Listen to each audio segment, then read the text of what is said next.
Welcome to the Roberts Law Office Injury Podcast. Kentucky attorney Jeff Roberts has over 25 years of experience.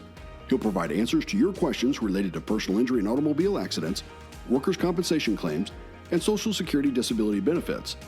Let's join Jeff for this episode.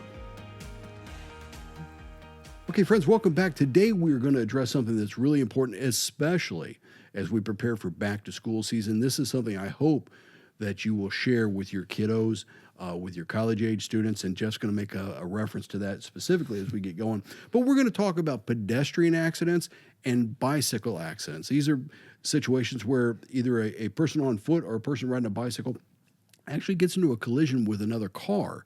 And obviously it can be catastrophic, but there are some things that individual needs to be aware of before that happens, because no amount of good work by Jeff Roberts is going to actually make up for the injuries that you're going to sustain. And it's just something that, if you can avoid these accidents to begin with, so much the better. Hey, Jeff, welcome to this episode. Let's jump right in. Okay. Good to see you, Jim. Absolutely. So, you and I as we were prepping for this, we both went to Murray State. You're right down here in Calloway County. And you talked about what you see fairly often around town, the college kids just stepping right out into the roadway without paying attention. I do see that fairly often. I travel around Murray State quite a bit. Obviously, it's right here in Murray, close to where my office is. And it's always amazed me how many adult kids are going to Murray State that will walk out into the road without looking. And, if you're in the pedestrian walkway right away, I understand all of that. But if you walk out in front of a car and you're the one that gets hit, you may have had the right of way, but you're also one with a broken leg, and the driver of the car is not injured at all. And, especially over around the university, you'll see, and I pay, because I'm around that frequently, I pay very, very close attention. I see anybody near one of the pedestrian walkways or anywhere on the sidewalk close to the road, I slow down, keep a close eye out for them.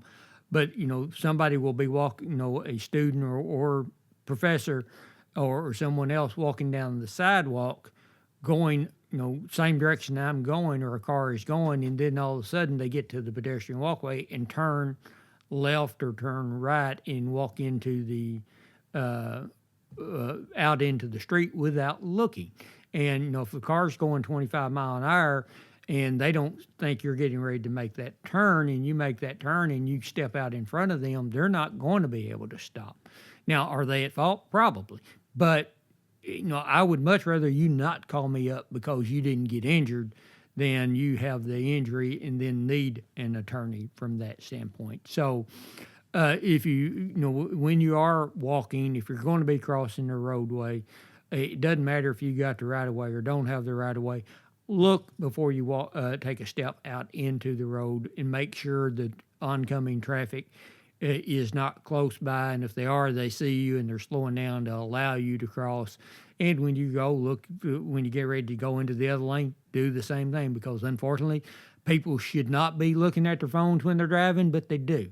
And so keep a lookout from that standpoint. And even if you have the right of way, Kentucky, as you and I have talked about before, Kentucky is what's called a pure comparative fault state.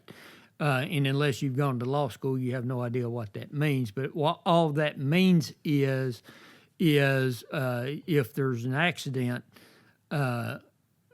pedestrian, motor vehicle, doesn't make any difference, whatever type of injury it is, the jury can apportion fault to anybody involved in that accident. And now, pure comparative is a good thing from the standpoint that if you are 10% at fault and the other person's 90% at fault, you get 90% of your damages from that. Basically, the jury can split the blame up and say, hey, wait a minute, you were 10% responsible, so, we're going to give you 90% of it, but you're right. Sorry, the 10%'s on you. Yeah, exactly. Okay. And they can say, yeah, you had the right of way because you were in the crosswalk, but you should have looked before you stepped out as well. And so those type of things can occur from that. Now, having pure comparative is a good thing, because some states have, if you are greater than 50% at fault, then you don't get to recover anything. I think that's Indiana. I think that's Indiana law, It actually. may be. I don't know what Indiana law is. I think you're correct because I had a mediation in a federal court case up there that was a Kentucky case, and the mediator come and asked me that because it was different than what Indiana was. He asked me what Kentucky was, and so we've got those. Some states are worse from that standpoint. So if the jury says you're 50% or greater, you don't get anything. And it's pedestrians pay attention from that standpoint. But if you are injured, then we've talked about motor vehicle coverages, and this comes into play if you are a pedestrian. And a bicycle, for purposes of motor vehicle, a bicycle is still considered a pedestrian. If you are struck by a car, then obviously that car's insurance, liability insurance, is going to be at play in paying your damages. We mentioned earlier about PIP coverage in some episodes. That person's no fault or PIP coverage is going to pay your medical bills and lost wages up to those limits. But you can also then, as a pedestrian, you can turn around and look to your own insurance for the underinsured motorist, or if they're uninsured, the uninsured motorist coverage that you may have on your own vehicle, if you have a vehicle that is insured, obviously, from that setting. So in the case of a college student, let's assume they're still considered a dependent. The parents have coverage. Would they be able to reach back to their parents' policies? Most likely, yes. Most likely? Yes. Okay. Okay. The student doesn't not necessarily, maybe the student just didn't take a car to campus. Correct. But if the parents have the coverage. Yeah, if they don't have a car on campus, but they're still covered under their parents' insurance coverage, then they would still have that coverage. Now, Kentucky does allow them to limit the coverage down sometimes. If they're named insured, they got all the coverages available from that. If they're a resident in the household, which they're most likely going to be if they're at college, but they're intend to return back, then their parents' home is still going to be their primary residence, so they're going to be considered covered under that setting. So most likely they're going to be covered. If they got a vehicle, obviously, on campus, they're definitely going to have that coverage. Right. So that's, again, where that no-fault coverage helps somebody, even if they're a pedestrian or a bicyclist. Correct. It does kind of apply there if they needed it. This is it's a quirky thing within the law, but it's an important differentiation. When you're involved in a car wreck, let's say you're a pedestrian or bicyclist, and you get into an accident and the car drives off and you're not able to identify the driver. You're in a hit and run situation.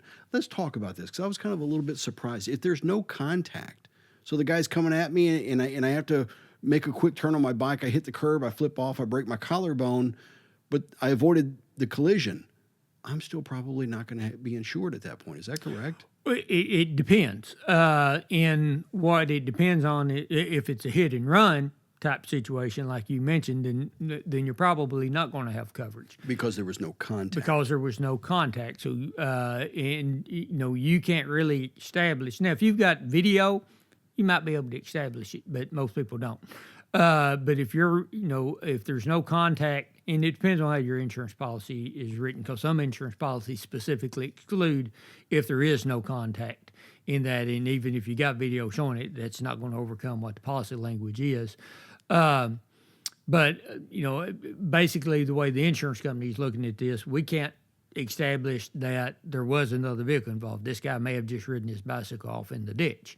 From that standpoint. So that's that's the reason for that. Normally you have to have some sort of contact between the vehicles and the pedestrian, or the vehicle and the bicycle, for them to be able to get coverage under their own. Now, even if there is no contact, if the person stops and you know who the driver is, and they say, "Oh yeah, I didn't see you, I'm sorry," from there, "I'm sorry you had to swerve off to avoid me," swerve off in the ditch. and you've got that, then you can pursue the liability claim against the at-fault person. Because you're able to identify. You're able to identify who that is, and you can establish that they were at fault in causing the wreck in that situation. So again, if possible, and if it's safe to do so, take out your phone, take a photograph of the driver's license. Yes. Just make it simple. Yeah, Because again, you're going to forget names and whatever. A lot can happen. Right. But preserve that evidence. Yeah, and if they stop and all of that, always, if you're injured, call the police, have them come out and come to the scene. If the other driver tries to leave before they get to the scene, take a picture of their license plate. If you can get a picture of them so you can document exactly who it is, do that as well. From that standpoint, but a lot of times if they stopped and they come back and they're talking to you, they're probably going to go ahead and wait till the police gets there. Hopefully they will anyway, and then and you can get that taken care of from that standpoint. So, one of the things that we definitely want to talk about, especially when it comes to bicyclists, it comes down to the rules of the road. Often, I mean, I see bicycle riders zip through intersections, even though it's a red light. I see them do all sorts of things that a car or a motorcycle would not be allowed to do. And it frustrates me because it's like, you may have gotten through it this time, but, that's a bad bet to lay sometimes. And you've got to follow the rules of the road. correct. A bicyclist should be operating under the same premises as though they're operating a motor vehicle. If they're riding, and you're supposed to be on the road, not the sidewalks, in my opinion, but if you're on the roadway, and you come to a stop sign, just like a car, you're supposed to come to a complete stop before you proceed through that intersection and make sure it's safe from that standpoint. You should be going the same direction as the cars are traveling, not against the traffic. And I understand concerns over cars coming up behind you. If you're going to be operating on the road, have some kind of mirror that you can see behind you if that case is occurring. But you need to be following the rules of the road, just like a motorcyclist or a motor vehicle car is operating under as well. Well, again, and that comes back to that pure comparative fault status of Kentucky. Again, that can work against the bicyclist if a collision or an injury were to occur, and they've just got to be careful here, right? Exactly, and I've said this when we've talked about motorcycle operators, as you know, and I've mentioned before. I've ridden street bikes nearly all of my adult life. I've operated street bikes, and as a practical matter, we should not have to operate a motorcycle and ride defensively, but we have to because people just don't pay attention like they ought to. And a motorcyclist, if they T-bone a car, the motorcyclist is the one that comes out on the short end of the stick. And it's the same with a pedestrian or with a bicyclist. You may be in the right. You may be the person that is in the right from that standpoint, but you're also the person that's going to get seriously injured. And that's a lot more. Not getting seriously injured is a lot more important than being the person who had the right of way that did get seriously injured. And that comes back to something we talked about earlier in this episode. And I talk to people. I see people with this attitude all the time. Well, I have my rights. I'm on foot. The cars have to stop. Well, in a perfect world, yes. But like you said, you're going to come out on the short end of the stick. You need to be careful. You need to be heads up. You could be in a conversation with your friends. You could be looking at your phone. I'm sorry. That's still going to be your broken leg. Right or wrong, you're still going to go through a lot of pain or worse. We've talked about a lot of these situations. We've done episodes on distracted driving where we're usually talking about the driver of the car or the tractor trailer on a cell phone or doing something else that would distract them. It's even worse for a pedestrian. It's so much worse. And a bicyclist, like you said, for all intents and purposes, we'll call them, pedestrians as well. You've got to be heads up. And so many people just assume, well, I have the right of way, so, I'm not, they have to stop. In a perfect world. But everybody's going a million miles an hour. Everybody's distracted. Everybody's got stuff on their minds, and it just doesn't always happen that way. True. And then you never know what a jury's going to do. And, there was a case, been several years ago now, more than 25 years ago. So I was a young attorney that was tried locally. I did not try the case. It wasn't my case, but it was a child who darted out into the road and got hit by a car. And the fault apportionment was I was very shocked at. And I'd went, because I was a young attorney, I went and watched others try cases to see what people were doing and to try to learn. And there were some people on the jury that I had seen before and kind of knew to some extent, knew them by faces anyway. And I'm getting to inside baseball stuff here, but when I talked to a couple of them afterwards, and I said, the child was, they could see for a long way. They saw the ball come out into the roadway, the car did, and they didn't find much fault on the driver of the vehicle at all. I'm going back, they may have not even found the driver of the vehicle at fault at all. But I asked the jury, and all the jurors put themselves in the position of the motor vehicle operator. If I'm driving down the road, kid runs out in front of me, I can't do anything about that.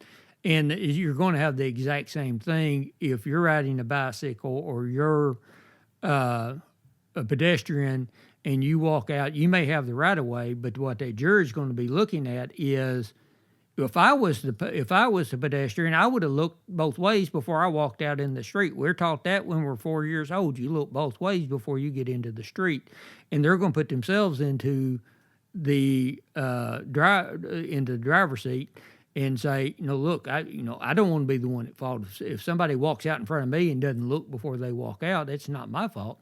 And I think you really can cause, if you are the pedestrian and got hurt, you can really limit what your recovery is, if you get a recovery at all, if you don't do some of these things and try to protect yourself, because the jury's going to look at that and say, if I were in that shoes, I would have looked both ways. And, I'd much rather you not get hurt, not ever need to come see me. That's number one. Look both ways so you don't get hurt. But if you step out in front of, if you look both ways and then the car's driving 60 mile an hour in a 25 mile an hour zone and comes down and you can't see it until you're out in the street and they hit you, you can't do anything about that. And I understand that aspect of it. The worst case in that scenario is you may not survive it. Yeah.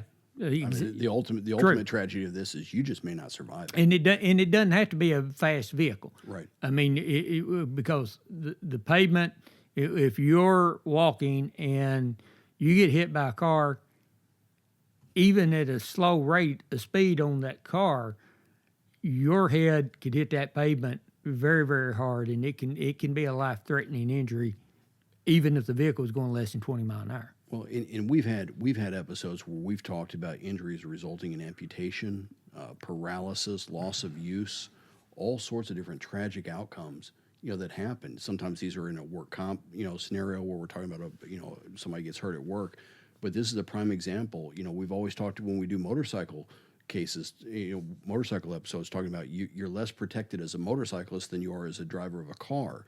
Well, now let's take that down to a pedestrian or bicyclist where you really have no protection. You're probably not even wearing a helmet. Correct. Yeah. Just the catastrophic outcomes. And we talked about traumatic brain injuries. We've talked about head injuries in previous episodes. Just because you think you have the right of way, you still have to exercise some caution. Yes. And I think that's a good theme out of this entire episode. When you talked about kids darting out, granted, while we're doing this episode, today we're in late July, but each October, we kind of do a public service announcement right around Halloween, talking to drivers saying, hey, kids are going to be excited. It's going to be dark. Kids are going to be hard to see, and they're going to be darting out in traffic. Be cautious. Be careful. Well, right now, while it's light outside, we're telling students, you too need to take on some caution and be careful. Yes. And we got school going to be starting back, elementary and high school. All of those are going to be starting back. The university is going to be starting back before too long. And, at least here in Murray, there's a lot of kids that do walk to the middle school that's just down from my office. And I see them, I come through there every morning. I see kids walking, and thankfully, what I see 90% of the time or more is a parent with them to make sure that they are following the rules. And there's usually a police officer there at one of the intersections where they can cross over There's and crossing do guard that. or Crossing somebody. guard, Yeah. police officer. From that standpoint, and that's good, and that's what needs to be there from that standpoint. But that's just right there around the school, and so you've got kids that may be walking several blocks and crossing 2 or 3 roads before Yeah. they get there. Yeah. And if you're letting your child walk to school by themselves, go over this with them. And frankly, I know there's term called a helicopter parent or something. I'm not quite sure I understand all of what that is, but you basically hover over them or something. I'm not saying do that, but after you have those conversations, if you're letting your kid walk by themselves and you can, follow to see if they're obeying. And if they're not, Trust but verify. trust but verify. That's it. Trust but verify and see if they're obeying and make sure, and then go over it and go over it and go over it, because when they see their friend across the street, they may want to cross right there and not pay attention to run over and be where their friend is. Best thing to do, if you can walk with them, walk with them. And that you can stop those type of things from occurring in that situation. But but please sit down with your kids and have these conversations with them, and so that we can, I don't want to read about any pedestrian getting struck by a motor vehicle or a bicyclist getting struck by a motor vehicle, because I've represented both, and normally the injuries are very, very catastrophic. Right. And Jeff, we're both parents. I mean, this is one of the biggest fears. Yes. And unfortunately, I'm sure somebody listening to this right now has gone through this, and it's a tragic situation. It's something you wouldn't wish on anybody. But if we're able, for those who haven't gone through that kind of situation, be proactive with your kids. Sit down and talk to them. Let them listen to this. Walk them through your teenagers. Let them listen to this episode. Tell them to share it with their friends, whatever. It's a good conversation to have. I mean, I know you're talking about, it's time to study hard. You got to start getting up on time, make sure you're organized. Make sure you understand how to get from point A to point B safely, because we want you to come back home too. Absolutely. Absolutely. Jeff, anything else particular about pedestrian injuries or bicycle accidents? I mean, again, I'm going to put links in the show notes to some of the traumatic brain injury episodes that we've done, some of the things about paralysis and amputation. I mean, I know these are tragic outcomes, but they do happen. And sometimes, if your kiddo needs to hear that, maybe that really cements it in their mind. Oh, this is serious. Yeah, it is. Yeah, it is. One thing I would emphasize, especially with bicyclists, is get a good helmet and wear it. Motorcyclists should be wearing their helmets, and bicyclists, you should be wearing a good helmet, because the pavement is not very forgiving to your skull, and that helmet can be a difference between you having being able to stand back up after, or getting around after the wreck, and surviving the wreck, or you can be the difference on whether you are able to function. Yeah. Again, even if you do survive, whether you can function afterwards. And unfortunately, I've represented people who've been quadriplegic and been in a vegetative state, and worse, or worse, and that's not hard to be worse than vegetative. Well, I was thinking about a fatality, but but still, exactly. I mean, and that is, and nobody wants to be in those states at all from that standpoint. So if you can.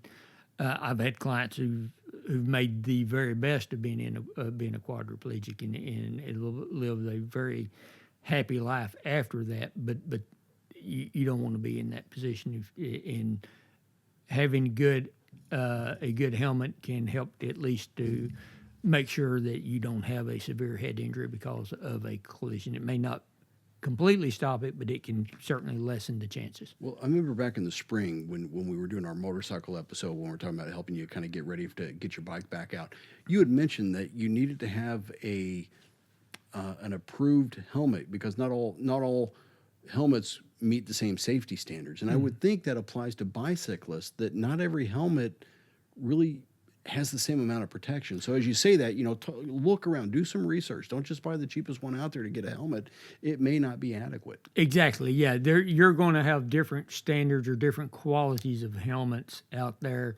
There are mandatory certain requirements under the DOT for motorcycle helmets, and they may have the same thing for bicycle helmets, and I just don't know. I haven't looked at that. I ride motorcycles. I don't ride bicycles much anymore. Couldn't tell you the last time I rode one, to be honest with you. BMX. BMX. So I haven't looked at motorcycle or bicycle helmets to know whether there is a requirement from that standpoint, or not a requirement, but a standard that the federal government puts out that helmets are supposed to meet. But yeah, look at it and see if it's got a DOT certificate or some other meets these guidelines, so you know that you're getting a good quality helmet. Outstanding. Jeff, thanks for your time. I mean, you've done this for over 30 years. You've dealt with all sorts of different motor vehicle accidents, pedestrian accidents, bicycle accidents, and those are never fun cases. No. They're never good for the victim. They're never good for the family, and the outcome, it is what it is. But it's not always about the money. It's the quality of life after that. And hopefully these types of public service announcements, hopefully they help. Hopefully they get people thinking, because I know we're all rushing around, but maybe a parent goes, oh, you know what? We haven't had that conversation with Johnny or Sally in a while. Maybe we need to do that because we're getting ready to go back to school. Yes, absolutely. Hope that's one of the reasons why I like doing these podcasts, is to get that information out there so that it's something that you should be having, talks you should be having with your kids from that standpoint. And frankly, if we cause one conversation to occur and one kid not get injured because of it, it's well worth it. Absolutely. Friends, as we close up this episode, I will encourage you to do this. I know a lot of times parents have different Facebook groups that they may be members of and things like that. Maybe you're on a PTA or something like that at your school. Consider sharing this episode out. This one in particular could really, really help a family who's not really considering this yet because they're worried about, they got to get books, they got to get clothes, they got to get all these other things ready to go. And this is just one of those simple things that Jeff Roberts here in Murray, Calloway County has done to make life a little bit easier for a lot of people. So if you do us a favor, considering sharing that out to your social media groups, we'd really appreciate it. Once again, Jeff, thanks for your time. And friends, we'll be back in a couple of weeks. Thank you. Take care. Bye-bye. Thank you for listening to the Roberts Law Office Injury Podcast. Jeff will return in 2 weeks. Until then, he invites you to visit jeffrobertslaw.com and follow his firm on Facebook. At the Roberts Law Office, you'll find a history of small town service and big city results.